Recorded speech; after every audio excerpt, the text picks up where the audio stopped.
Hola, ¿qué tal a todos? Bien, podemos ver que ya estoy comenzando a hacer mi simulación de circuito.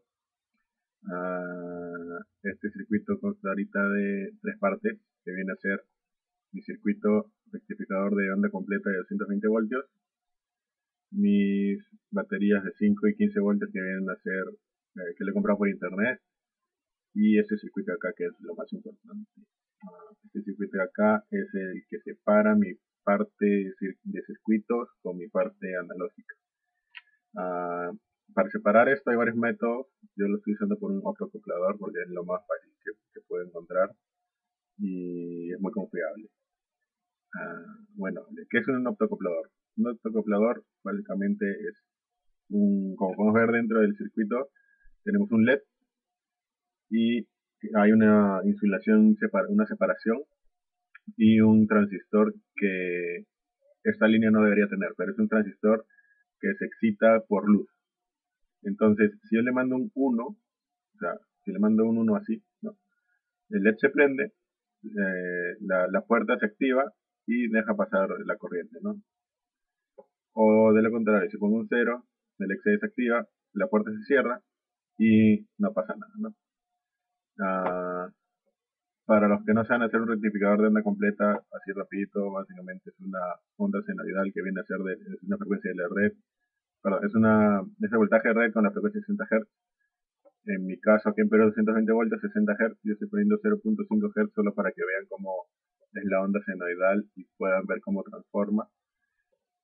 El puente de diodos, que es para rectificar, y un condensador de 1000 microfaradios, que ya lo compré, que es para limpiar la onda rectificada. Esto es un poquito nada más de 220 voltios, para que vean, ¿no? Cómo funciona. Bueno, aquí es integrado. Tenemos que seleccionarlo nosotros dependiendo de las características eléctricas que necesitemos. Si se dan cuenta, aquí tengo un transistor y de la salida de ese transistor estoy yendo a otro transistor, que este va a ser un MOSFET o un transistor de potencia, porque la corriente que puede consumir esto no es la que yo voy a consumir en mi circuito de IGBT, ¿no? En mi fuente de IGBT. Uh, Como les dije, este transistor de acá va a servir para darle la corriente necesaria para esta carga, ¿no? Ojo, aquí no va a ir mi motor, aquí va a ir el circuito y el motor, que van las dos cosas. Bueno, una de las cosas más difíciles es encontrar integrados, ¿no? O saber qué integrado usar.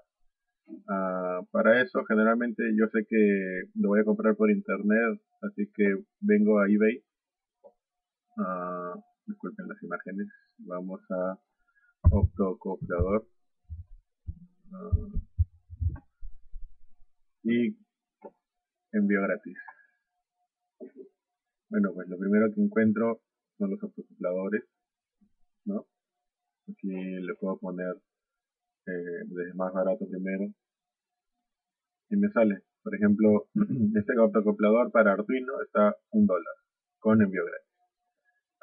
Aquí me dicen este autoacoplador 6N137, igualito, $1 desde China.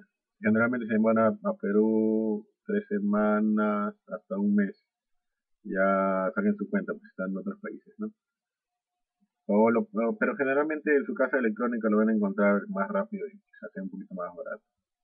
No creo. Bueno, vamos a decir, selecciona este, ¿no? 6N137. Veo sus características técnicas. Yo lo tengo aquí. Sí, 6N. Bueno, yo tengo el 6N136, 135. Bueno, como les mostré, tiene su LED y su autotransistor que está acá. O sea, es un LED que se activa por el transistor en diodos, etcétera, ¿no? Lo que a mí me interesa de aquí viene a ser la corriente de emisor. La corriente de emisor va a ser 25 miliamperios, que viene a ser la corriente del LED para saber la resistencia, ¿no? Como son 5 voltios, generalmente yo le pongo 220 por costumbre, porque yo sé que cualquier diodo consume de 10 a 20 hasta 25 miliamperios, ¿no? Para el detector lo que me importa es la salida corriente de promedio. que viene a ser 8 miliamperios. O sea, si yo le doy más de 8 miliamperios, el circuito, perdón, el integrado se va a quemar. Así que, dependiendo, este valor yo lo saco de la corriente del MOSFET o del transistor.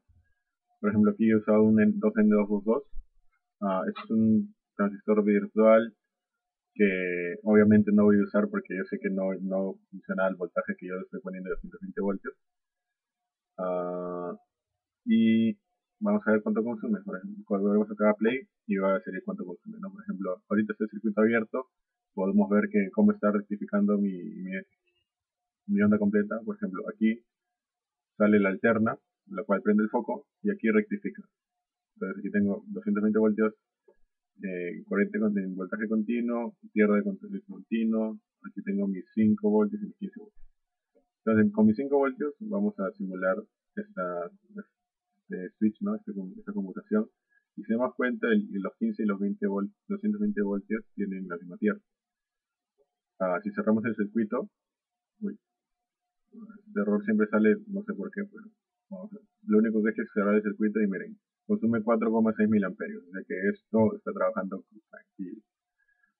Para saber el voltaje de la puerta y el emisor tengo 1.12 voltios que generalmente la mayoría de transistores consume. Y como podemos ver, con este simple circuito yo estoy manipulando cuándo es que entran 220 voltios. Entonces, por ejemplo, si yo a este integrado lo suelto, ah, en la carga hay 0,3 voltios, o sea, nada, ¿no? Si yo cierro el circuito, puedo comenzar a usar. Entonces aquí, como les conté, ya va a estar mi fuente H de IGBT. Bueno, esta es la configuración. Y entonces, ¿qué es lo que me falta? ¿No? Necesito entonces un circuito o algo que cuando yo le dé por ejemplo, apriete un botón o conecte la fuente, esto de aquí recién comience a, ¿cómo se llama? A mandar los 220 voltios, ¿no es cierto? Entonces, esto lo voy a hacer por medio de un PIC, el 18F2550. Yo lo trabajo con MPLAB. Entonces, básicamente va a ser esto, más unas otras cositas que lo voy a poner en el próximo video. Vamos a ver cuánto tiempo va. Ya. Si yo lo hago play, por ejemplo, ven que estoy computando todo el puerto C a más o menos un segundo, más o menos, algo así, ¿no? Este me va a servir para que yo active y desactive este circuito, mi circuito de potencia, dependiendo de cuando yo quiera. Entonces, como les comenté en el video pasado, a mí me conviene primero activar mi electrónica y luego mi circuito de potencia. Así que una vez que yo conecte la fuente, mi PIC, lo que va a hacer es activarse, va a dar un tiempo de un segundo, lo que se demora en cargar los condensadores y todas esas cosas, y de ahí, ah, recién va a mandar la señal de acá para que se active todo mi circuito de potencia, ¿no? Para que recién alimente. De la misma forma, cuando el PIC detecte una caída de voltaje, que es cuando lo he desconectado, acabe primero, perdón, deje de alimentar los 220 voltios y de ahí recién se apaga automáticamente. Yo programo con C en C, este es el MPLAB C18.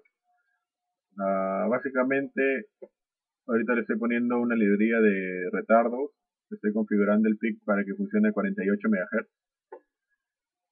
Esto es posible porque tiene un PLL interno que es un multiplicador de frecuencia y a la vez tiene un divisor de frecuencia. El multiplicador de frecuencia lo lleva a 96 MHz y el divisor de frecuencia lo tiene de 2, lo divide entre 2 o 3, o sea 48 MHz si lo estoy dando ahorita. No le estoy quitando el watchdog timer, el voltaje, la promoción de bajo voltaje. Aquí está, como les decía, le estoy diciendo que la frecuencia oscilador viene de un cristal con un PLL, con un multiplicador de frecuencia, y esto es por un USB, porque es la mayoría de veces que se usa el 18F2550. la división del PLL para que llegue a 4 MHz, que es un requisito para que se activen los 96 MHz, y lo divide entre 2 para que llegue a 48 MHz, ¿no? Con esos 48 MHz yo puedo hacer PWM, no sé, pues, no, o sea, es una referencia ya que lo voy a usar a lo largo de toda mi programación.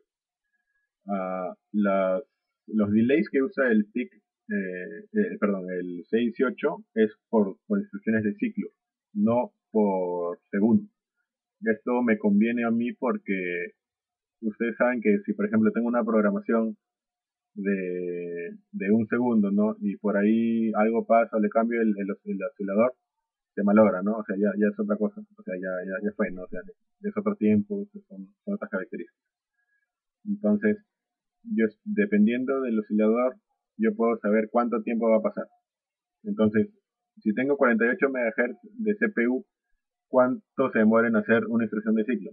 Ustedes saben que 4 pulsos de reloj es una instrucción de ciclo, así que por cada instrucción de ciclo son 12 MHz. Esto viene a ser uno entre 12 millones de segundo que se demora el PIC en hacer una, una instrucción y, perdón, un ciclo, y si yo le doy, ¿qué sería acá? Un delay de 10.000 por 10, o sea, 100.000 instrucciones de ciclo por los, será uno entre 12 millones de segundos, me va a salir un valor, lo multiplico por 120, o sea, para que sea 120 por 100.000 viene a ser 12 millones, ¿verdad? Entonces, 12 millones de instrucciones de ciclo por lo que se demora en hacer una instrucción de ciclo viene a ser un segundo, ¿no? Entonces, un segundo prendido, un segundo apagado. Aquí estoy configurando el tris que viene a ser no el puerto, sino el aquí configuro si va a ser mi puerta de entrada o de salida. Aquí configuro qué valor le doy. Por ejemplo, si es 0, esto va a ser salida. Si es 1, le voy a decir entrada. Si el puerto, si pongo puerto igual 0,00, le digo que 0 salida, 0 nivel bajo, 1 nivel alto, ¿no? Un while 1 para que siempre el pick esté ocupado en algo, porque si lo cortamos puede que se bloquee y se queme. Ustedes saben que el while funciona mientras sea verdadero su valor, así que si le pongo 1 siempre va a estar funcionando acá adentro. Y bueno, y como les dije ya el delay para que prenda y apague. Compilo con este botoncito de acá y para ponerlo en el pick simplemente selecciono el pick, ¿no? 18F2550, doble clic, cierro y lo pongo, ¿no?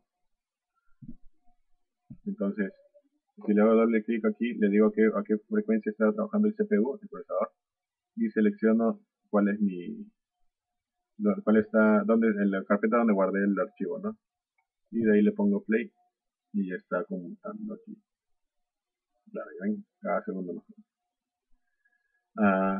Bueno, pues en el siguiente video vamos a ver algo un poquito más interesante que se llama el High Low Voltage Detect. Esto va a detectar si es que hay una baja tensión o una tensión alta. ¿Para qué me sirve esto? Esto me sirve para hacerle una secuencia de apagado una vez que yo haya desconectado mi frecuencia, mi alimentación.